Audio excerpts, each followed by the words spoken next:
Merci. La parole est à Monsieur Gérard Cherpion. Oui.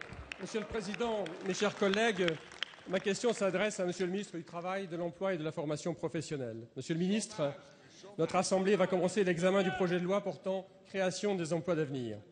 Alors même que l'emploi des jeunes est un problème grave, votre gouvernement nous propose, pour y répondre, un projet bâti à la hâte et sans concertation.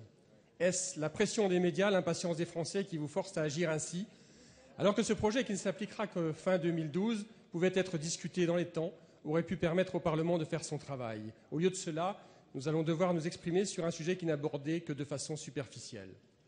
Tout cela avec une concertation minimale du Parlement, alors que c'est une des volontés affichées du Président de la République. Sur le fond, votre volonté de créer 150 000 emplois d'avenir, avec une dépense budgétaire de plus de 2 milliards, financée sur l'endettement de l'État et des collectivités territoriales. Ce sont ainsi les mêmes jeunes auxquels vous donnez un emploi qui devront le rembourser au travers de la dette de notre pays. Comme l'a dit Pierre Cahuc, économiste, emploi d'avenir, échec à venir. Toutes les études révèlent que les contrats subventionnés dans le secteur public ne jouent pas un rôle de tremplin pour obtenir un emploi.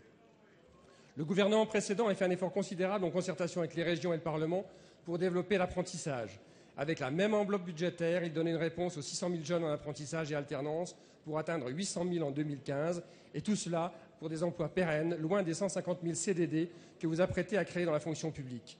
C'est au contraire en créant un environnement favorable à la reprise économique, en ouvrant l'accès à l'apprentissage, que nous pourrons redonner confiance à ces jeunes.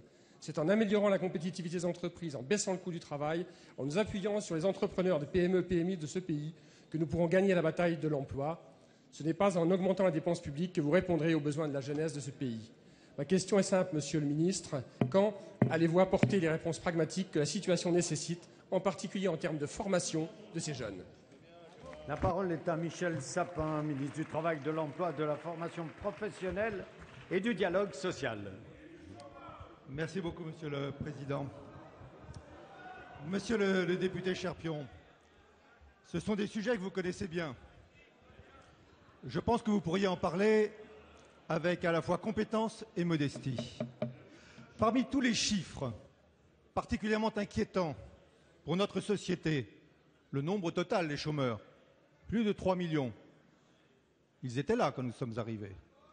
Parmi les chiffres les plus inquiétants, le nombre des chômeurs de longue durée, dont nous n'avons jamais connu en France un nombre aussi important. Il y a un chiffre encore plus inquiétant que tous les autres.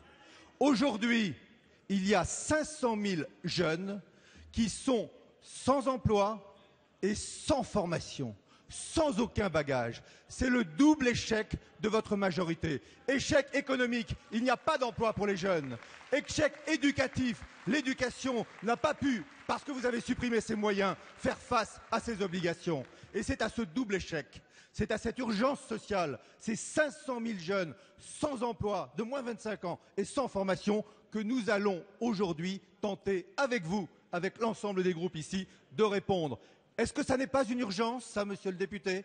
Est-ce qu'il vous paraît normal de les laisser augmenter encore un peu plus, se marginaliser encore un peu plus, devenir ce que trop souvent ils sont aujourd'hui, des difficultés dans leur quartier, alors qu'ils devraient être un atout pour leur quartier? C'est à cela que nous allons répondre aujourd'hui, après la concertation, après tout le travail que nous avons fait pendant l'été, et sur un document qui a recueilli l'avis positif de l'ensemble de ceux qui font aujourd'hui la vie sociale de notre pays, de l'ensemble des partenaires sociaux. Dans quelques minutes, à l'issue de cette question, nous rentrerons dans le détail et nous verrons point par point si, dans cet hémicycle, il y a autant de gens, autant de députés que cela à droite qui voudront s'y opposer, comme vous venez de le faire. Merci beaucoup, Monsieur le ministre.